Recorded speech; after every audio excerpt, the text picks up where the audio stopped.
ఈ ID card ఎవరు ఇచ్చిండ్రు? జిహెచ్ఎంసీ హైదరాబాద్ ఇచ్చింది. జిహెచ్ఎంసీ మంత్రి ఎవరు?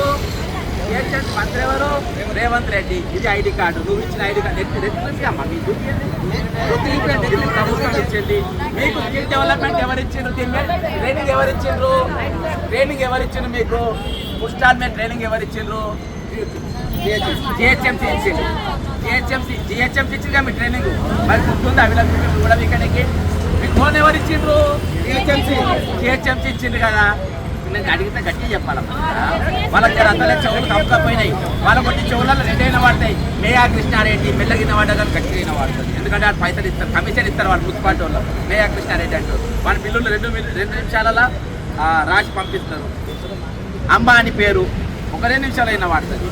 ఇక వేరే వాళ్ళ పేర్లు ఈరోజు వినవాడాయి. ఎందుకంటే వాళ్ళకు ఈరోజు ప్రభుత్వమే ట్రైనింగ్ ఇస్తుంది, ప్రభుత్వమే ఐడి కార్డులు ఇస్తుంది, ప్రభుత్వమే లోన్ ఇస్తుంది, ప్రభుత్వమే చట్టం ఇస్తుంది. అర్థమైందా? వాళ్ళే జోన్ చేస్తారు. ఏది అంబర్ జోన్ చేస్తారు. దాన్ని 12కి 4 గంటల వరకు, అంటే 12 గంటల వరకు 4 గంటల వరకు ఎందుకు ఇచ్చారు? ఆ టైంలో ట్రాఫిక్ తక్కువ ఉంటుంది. తినేటోళ్ళు మాత్రమే వస్తారు.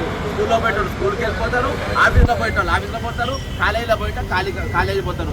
ఆకలి అయినోడు ఏమైనా కొనుక్కున్నామన్నోడు రోడ్డు మీదకి ఆ టైంకి వస్తారు. కాబట్టి ఆ టైంలో అంబర్ టైం అంటే ఆ టైం కేటాయించింది దానికోసం. కాబట్టి 12కి 4 గంటల మీకు వచ్చిన నొప్పి ఏంది? మీకు ఎవరి దుకాణం ఊడబీకమన్నాడు? ఏ పెద్ద హోటల్ నీకు చెప్పిండు? ఏం కామత్ హోటల్ చెప్పిండా? తాజ్ హోటల్ చెప్పిండా? ఏ హోటల్ చెప్పినా నీ దుకాణాన్ని కూడా బీకినావు. దీని వెనక ఎవరు ఉన్నాడని చెప్పి చెప్తున్నావు. ఈరోజు ఒకటే చెప్తున్నా, ఈరోజు మనము ఈ ఉద్యమం అనేది ఇక్కడ ఆపడానికి లేదు.